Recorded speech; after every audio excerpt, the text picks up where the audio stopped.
The story you're about to hear is a dramatic tale straight out of the Old West. A legendary story of an Indian gold discovery deep in the Rocky Mountains, a disgruntled Civil War soldier, a famous Indian chief, and a deadly snowstorm ending in starvation, murder, and cannibalism. It's the true account of one of the richest gold discoveries in modern times, and it continues even now. It truly may be the greatest treasure hunt in the West.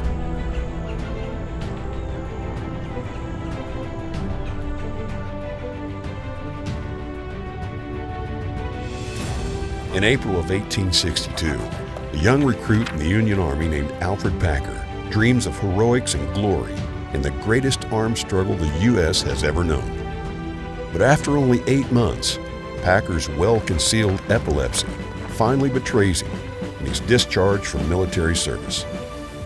He decides to head west to make his fortune, intrigued by alluring tales of gold discoveries in the Rocky Mountains. After 9 years of uneventful work in the mining camps, Packer joins a group of prospectors departing Utah for the newly discovered gold fields of Breckenridge, Colorado.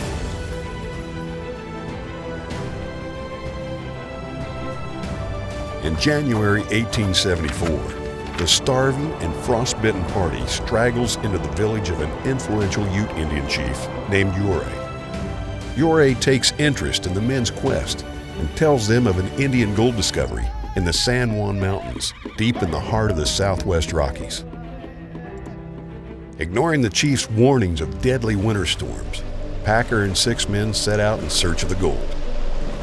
Arriving at the designated location, the small party is entrapped by a severe blizzard. Heavy snow makes locating the discovery site impossible. The men hunker down at the base of a mountain, which later becomes known as Gold Hill, to wait out the storm. As supplies run out, the men become desperate. The inexperienced prospectors are ill-prepared for the harsh conditions, and most certainly for the gruesome fate that awaits them. Packer turns up several weeks later, appearing well-fed at the Los Pinos Indian Agency, some 40 miles away, carrying a wallet, pistol, and a skinning knife belonging to his former companions. He tells a flimsy story about suffering frostbite and being abandoned by the rest of his group. Suspicion leads to his arrest, and he is eventually put on trial. Mystery still shrouds this tragic and gruesome tale, but according to trial transcripts, when one of the men succumbs to the severe cold and dies, his starving companions begrudgingly eat him.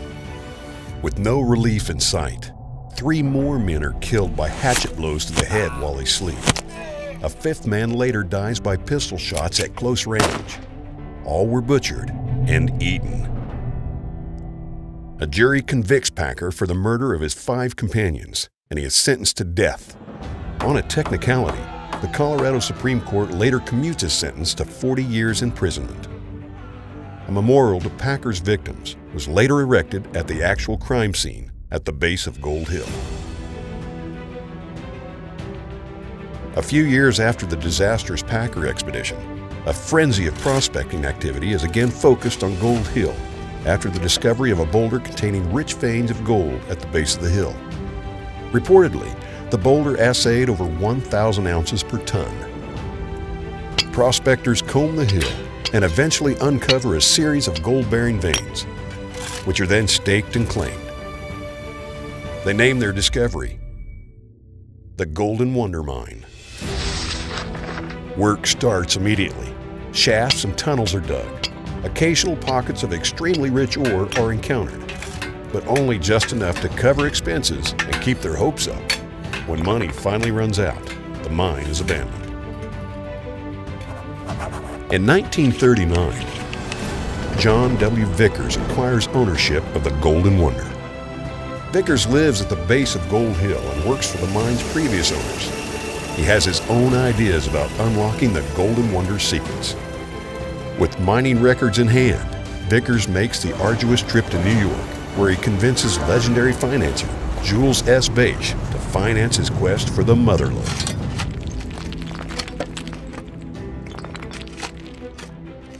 In 1969, Vickers' Golden Wonder story catches the attention of big Texas utility, Southern Union Company, who joins the search with modern mining techniques. Southern Union geologists push deeper into the mountain, encountering enriched zones that often exceed 100 ounces per ton. Then abruptly in 1972, the Southern Union Board decides to discontinue all their mining operations. Like the prospectors before them, they believe they're closing in on a major discovery, but time had run out. Golden Wonder operations continue sporadically until 1982, when ownership of the mine passes to a small company, which later becomes known as LKA Gold Incorporated. Convinced that the Golden Wonder hosts one of the richest gold deposits in the West, LKA spends the next 10 years paying off landowners and banks to consolidate its ownership position. The mine reopens in 1998. Limited amounts of rich gold ore are extracted and sold over the following 2 years. Then lightning strikes. A bonanza-grade ore chute is discovered just feet below the mine's 5th level. Veins widen and assays explode, often exceeding 150 ounces of gold per ton. With a crew of only 4 men, the mine yields over 133,000 ounces of gold, nearly $170 million at today's prices. Profit margins are astounding.